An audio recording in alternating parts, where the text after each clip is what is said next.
Hello everyone, कैसे हैं सब। जैसे कि आप सबको पता, हम अपने ऑलरेडी 6 मॉक टेस्ट दे चुके हैं। अब हमारे 4 मॉक टेस्ट बचे हैं। लास्ट मॉक टेस्ट से काफी लोग डिमोटिवेट हो गए थे, लेकिन उनको बता दूं कि जो नेक्स्ट मॉक हम देंगे वो भी उसी लेवल का होगा, तो आप पैनिक मत होना। अब हम जेके बैंक जो पीओ के मॉक टेस्ट है, जो हमारे 2 रह गए हैं, 4 और 5, पहले ये खत्म करेंगे। और जो कह रहे हैं कि लास्ट के डेज में मोटिवेशन चाहिए, उन्हें बता दूं कि जो हमारे जेके बैंक असिस्टेंट के टेस्ट हैं वो हम देंगे अपने बाकी वाले 3, 4, 5 जो हैं, 4 और 5 जो बचे हुए हैं वो हम देंगे लास्ट के डेज में, यानी कि 15 अप्रैल के बाद। वो थोड़े से इजी होंगे और आपको एक मॉक टेस्ट में अलग से दूंगा सबको। वो मॉक टेस्ट होगा आपका एग्जाम से 2 या 3 दिन पहले। मॉक टेस्ट नहीं होगा वो मैं आपको बताऊंगा कि क्या एग्जाम में क्वेश्चंस आते हैं, और उस टाइम आप देखना वो बैठ के कि क्या उस लेवल के क्वेश्चंस आप कर सकते हैं। और आपको जितना एग्जाम से पहले मोटिवेशन चाहिए है, उससे ज्यादा मोटिवेशन आपको मैं उससे पहले प्रोवाइड कर दूंगा। मगर मेरे को आपसे क्या चाहिए, मेरे को आपसे बस यही चाहिए कि आप लोग जो ये कह रहे हैं ये वर्ड ना ही बोलें तो अच्छी बात है, क्योंकि मुझे इस वर्ड से काफी प्रॉब्लम होती है। क्योंकि मैं जिंदगी में खुद डिमोटिवेट नहीं हुआ अभी तक कभी, होने का रीजन भी नहीं है, क्योंकि ये आपका फाइनल एग्जाम नहीं है। अगर और आपको पता नहीं है कि एग्जाम किस तरह से सेट है, और आपको ये भी नहीं पता कि एग्जाम में कोई गारंटी नहीं है कि अगर आप बैंकिंग एसोसिएट दे रहे हैं तो वो इजी ही आएगा। चांसेस हैं इजी आएगा, मैं चाहता हूँ इजी आए और वो आएगा भी, लेकिन आपको मैं बस वर्स्ट केस से मिलवा रहा हूं। अगर मैं आपको बता दूं कि हम ये बिना मॉक टेस्ट दिए अगर हम सीधा स्टार्ट करते एग्जाम देने के लिए 21 फेब का, आप सबको पता है कि आप कहां पे स्टैंड करते उस टाइम पे। आज आप अगर इन मॉक टेस्ट में, टफ वाले मॉक टेस्ट में 30 से 35 मार्क्स तक लेके आ रहे हैं, या फिर 20 से 25 तक लेके आ रहे हैं, तो आपने पिछली बार का एक प्रेडिक्शन देखा होगा, जो लोग कह रहे हैं कि यार 25-25, 30-30 मार्क्स पर लोग पीओ आरई लग गए हैं। तो मैं आपको बस बता रहा हूँ कि अगर आप इतने टफ में इतने मार्क्स लेके आ रहे हैं तो आप इजी वाले में कहाँ तक लेके जाएंगे। अभी देने की जरूरत नहीं है उसकी, अभी जो हम चल रहा है उसी तरीके से चलाएंगे। आप बस मेरे पे थोड़ा सा ट्रस्ट रखें और चलते रहें। जो एग्जाम फाइनल होगा जिस दिन, उस दिन आप मेरे को आके खुद बताना, मैं नहीं बोलूंगा, आप सब मेरे को बोल देना जो भी होगा, जिस तरह से भी होगा। अब बात करते हैं हम आज के टॉपिक की। आज हम कर रहे हैं पजल। ये जो पजल है ये मॉक टेस्ट की है। इस पजल पे मैंने काफी टाइम वेस्ट किया अपना मॉक टेस्ट के टाइम, तभी मेरा स्कोर जो था वो 50 से गिर के 44 तक पहुंच गया। ये क्यों हुआ? Selection of question. मैंने गलत क्वेश्चन अटेम्प्ट किया। अटेम्प्ट करना गलत क्वेश्चन ज्यादा बड़ा इशू नहीं होता। ज्यादा बड़ा क्या होता है कि अगर आप उस गलत को दोबारा कॉन्टिन्यूसली ट्राई करते चले और सेम गलती बार बार रिपीट करते चले। मैं आपको बता रहा हूँ, मैंने इस पे 261 सेकेंड वेस्ट किए अपने, जो लगभग 4.5 मिनट के करीब था 20 मिनट के सेक्शन में। इतनी देर में मैं काफी कुछ कर सकता था। गलती यहां से आपको पता चलती है कि ये तो अभी 10 मॉक है, मैंने कितने, मुझे याद भी नहीं मैंने कितने मॉक दिए होंगे अभी तक। फिर भी मैं अगर यहाँ पे आके ये गलती कर रहा हूं तो मैं अपने आप में काफी सेटिस्फाइड हूं कि ठीक है, एग्जाम टाइम पे ये चीज को मैं इग्नोर करूंगा। और इग्नोर भी इस तरह से करूंगा कि अभी रिसेंटली ये हुआ कि कितना स्कोर गिर गया मेरा, कहां से पता चला? मॉक टेस्ट देके। तो यही सब चीजें हैं जो छोटी छोटी आपको खुद एग्जाम हॉल में याद रहेंगी जब आप एग्जाम देखेंगे। तो आज बात करते हैं उस पजल की, बिना टाइम वेस्ट किए। फिर मैं आपको बता दूंगा कि किस तरह से हमने आज का अपना बाकी चलाना है। सबसे पहले तो जो लोग पजल्स पे अपना होल्ड बना चुके हैं उन लोगों के लिए ये है कि आप पॉज करें, थोड़ा सा वीडियो फॉरवर्ड कर देना, आपको 5 क्वेश्चन दिखेंगे, अटेम्प्ट करें, अपने आंसर मार्क करें। और जो लोग नए हैं या जिनका नहीं सॉल्व हुआ वो इस वीडियो को देखें दोबारा आराम से और सॉल्व करें। तो ये पजल काफी अच्छी थी देखने में, आपको दिख रहा है छोटी सी पजल है, कोई ज्यादा हाई लेवल नहीं है, सिंपल वर्डिंग है, लेकिन इस पजल ने 260 सेकंड मैंने जो वेस्ट किए मॉक टेस्ट में, उस वजह से मेरा स्कोर कितना गिरा, परसेंटाइल कितनी गिरी। तो ये सारी छोटी चीजें हैं कि आपको मैं अगले जो एक लेक्चर डालूंगा कि how to attempt mock test, उसमें सब क्लियर कर दूंगा और वो वीडियो आपकी काफी हेल्प करेगी। नेक्स्ट टेस्ट से पहले कर देंगे, उस पर बाद में आते हैं। पहले अपने टॉपिक पे बात कर लेते हैं। जैसे कि आप देख रहे हैं यहाँ पे क्या लिखा है, 8 chairs are kept in a square room one chair is at kept middle and other at the corner. कि 8 चेयरें पड़ी हैं एक रूम में, इस तरह से पड़ी हैं, एक स्क्वायर रूम है कि 4 उसके कॉर्नर पे है और 4 ही उसके मिडल में है. इतना क्लियर है. उसके बाद क्या कह रहे हैं कि 6 लोग बैठे हैं. आमतौर में हम क्या देखते हैं कि 8 अगर चेयर्स हैं तो 8. यहाँ पे थोड़ा सा चेंज था कि 6 लोग बैठे हैं. A B C D E and F are sitting facing towards the centre. कि 6 के 6 लोग बैठे हैं. आपको स्क्वायर पजल में और भी कई तरीके दिख जाएंगे जिसमें कहा होगा कि कॉर्नर वाले सेंटर फेसिंग है और मिडल वाले आउटसाइड. वेट, लेकिन इसने क्या कहा है कि सबके सब सेंटर फेसिंग है. इतना क्लियर है. अब इन्होंने यहाँ पे आगे जो लाइन बोली है वो कही है कि जो 2 चेयर है वो क्या है, खाली, कि उन पर कोई नहीं बैठा. और उसके साथ इन्होंने यहाँ पे एक लाइन बोली है कि उन 2 में से जो एक है वो कहाँ पे पड़ी है, मिडिल में, और एक कहाँ पे है, कॉर्नर पे. ये तो आ गया एक पूरा ओवरव्यू इस पजल का कि 8 चेयर्स पड़ी है एक स्क्वायर रूम में, 4 कॉर्नर पे, 4 मिडिल में, जिसमें से कि 6 लोग बैठे हैं. सबके सब फेसिंग सेंटर है और 2 चेयरें खाली हैं. जो 2 खाली हैं उनमें से एक मिडिल में है और एक कॉर्नर में है. इतना क्लियर है. मैंने आपको पजल करने का सबसे सिंपल तरीका बताया था और वो ये था कि पजल बनाते टाइम जितने भी पॉसिबल केसेस है सारे बना दें. अपने आप सब एलिमिनेट होते जाएंगे और अपने आप ही आपका आंसर एंड में आ जाएगा. और उसके साथ मैंने एक चीज आपको ये बताई थी कि पजल करते टाइम जल्दबाजी कभी मत करें. पजल जितना टाइम आपसे लेती है उतना करें, क्योंकि जल्दबाजी में आपसे वही गलती होगी जो मेरे से हुई. जो 260 सेकंड वेस्ट किए अपने, उतने काफी ज्यादा थे. एक पजल के लिए 5 क्वेश्चन के लिए 260 सेकंड काफी ज्यादा थे और वो भी नहीं हो पाए. अब बात करते हैं यहाँ पे क्या बोला गया. एक एक लाइन पढ़ेंगे, जितने पॉसिबल केसेस बनेंगे हम बना देंगे और आगे चलेंगे. C is sitting on a chair immediate left of D. यहाँ पे कहा गया है कि जो सी है वो एक चेयर पे बैठा है जो इमीडिएट लेफ्ट है किसके, डी के. ठीक है. अभी तक हमें ये नहीं पता कि सी कॉर्नर पे होगा या सी कहाँ पे होगा.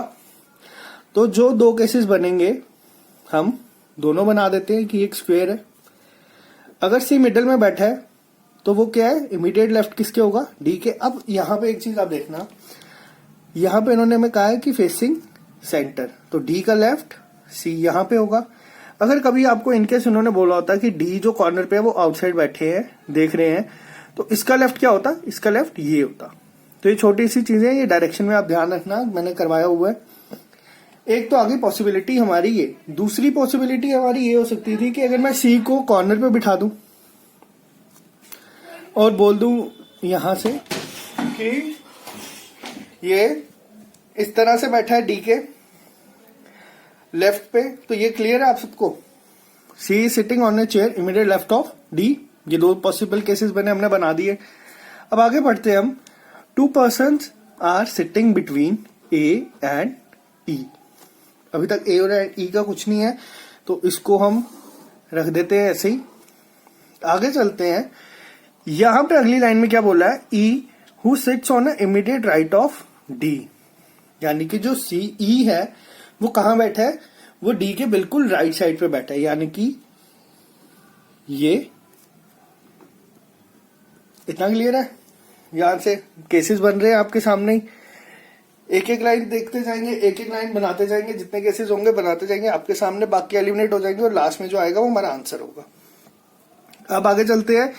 यहां पे इन्होंने बोला है both the vacant chairs are not adjacent to each other.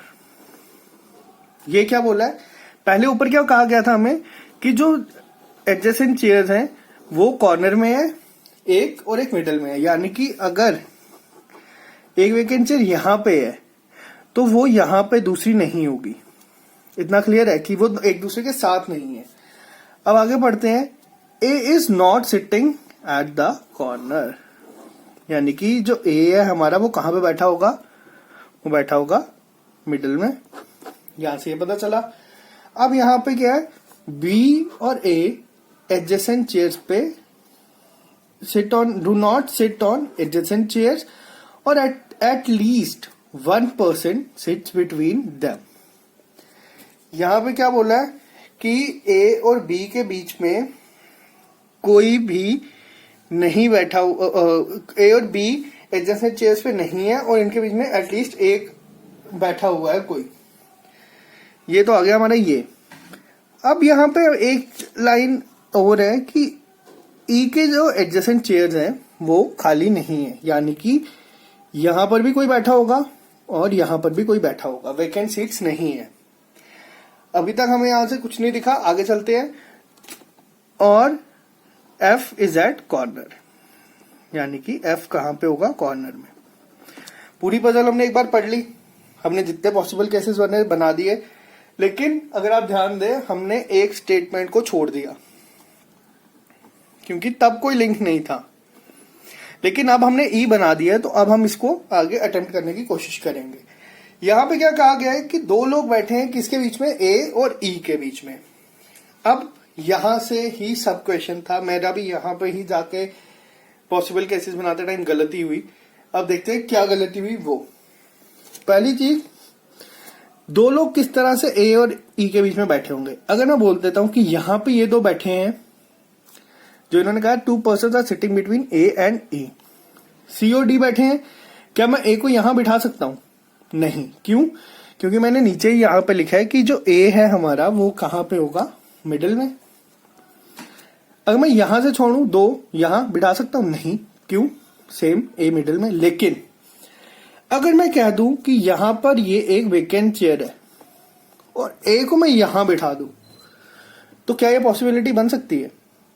ये पॉसिबिलिटी बन सकती है, क्योंकि वहां पर ये नहीं कहा क्या कि दो चेयर्स हैं sitting lying between A and E, 2 persons are sitting between A and E, तो मैंने इसको वेकेंट कर दिया। सेम केस यहां पे अगर मैं बोलूं कि मैं यहां से अगर दो छोड़ दूं, 1 2 और ए को बिठा दूं, बन सकता है।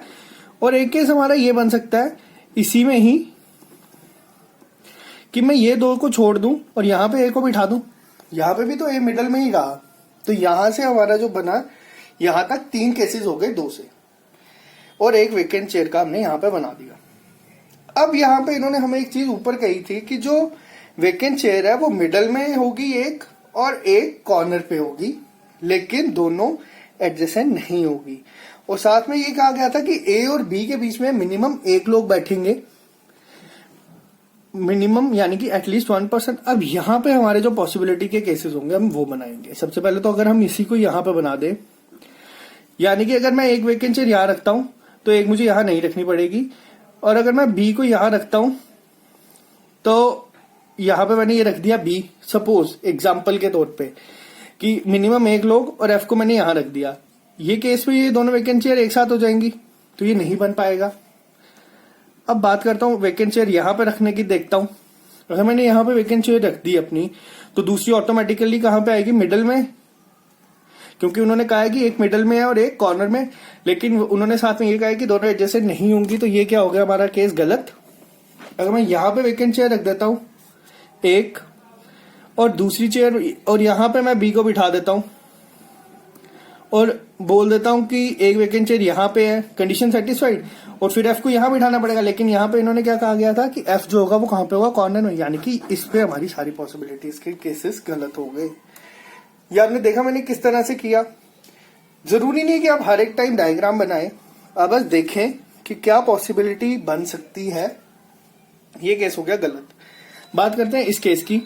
अब यहां पे भी अगर हम देखें, ये केस है, ये ई इसके साथ है, कंफ्यूज ना होना। अब यहां पे अगर मैं वेकेंट चेयर इसको यहां रख देता हूं सपोज, तो दूसरी वेकेंट चेयर मेरे को यहां पे रखनी पड़ेगी, और एफ कॉर्नर में बोला उन्होंने, मैं कॉर्नर पे यहां पे रख के देख लेता हूं, और बी यहां पे आएगा, लेकिन वहां पे क्या कहा गया कि इनके बीच में मिनिमम एक लोग होंगे, ए और बी के बीच में, लेकिन यहां पे क्या हो गया, वेकेंट चेयर, तो ये केस गलत हो गया हमारा। बात करते हैं हम आगे कि अगर मैं वेकेंट चेयर यहां रख दूं, दूसरी कहां पे रखनी पड़ेगी मुझे, मिडल में, मैं यहां पे रख देता हूं।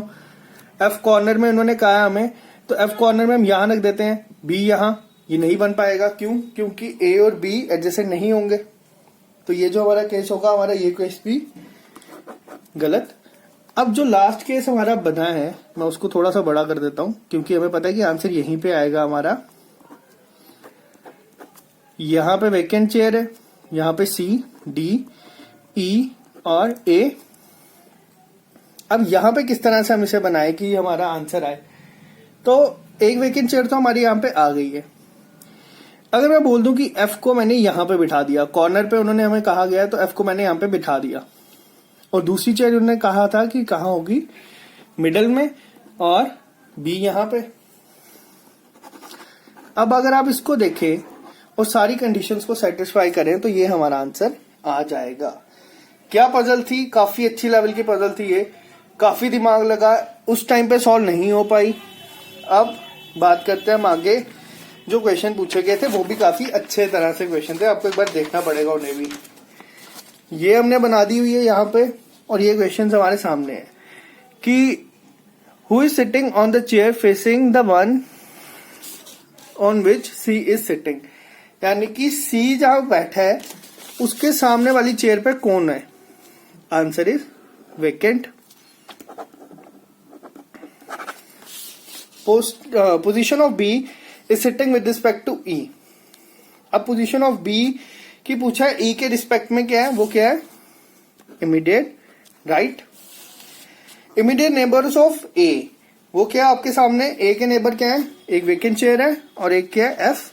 ये आप आंसर हमने चेक कर लेना, जो पहले लोग मैंने जिन्हें कहा वो वेकेंट और एफ और इमीडिएट राइट। तीसरा क्वेश्चन, चौथा क्वेश्चन था ई इज फेसिंग ए, और पांचवा क्वेश्चन था कि इनमें से कॉर्नर में कौन है, डी, ए और ई में से, तो आंसर इज ओनली वन, यानी कि डी।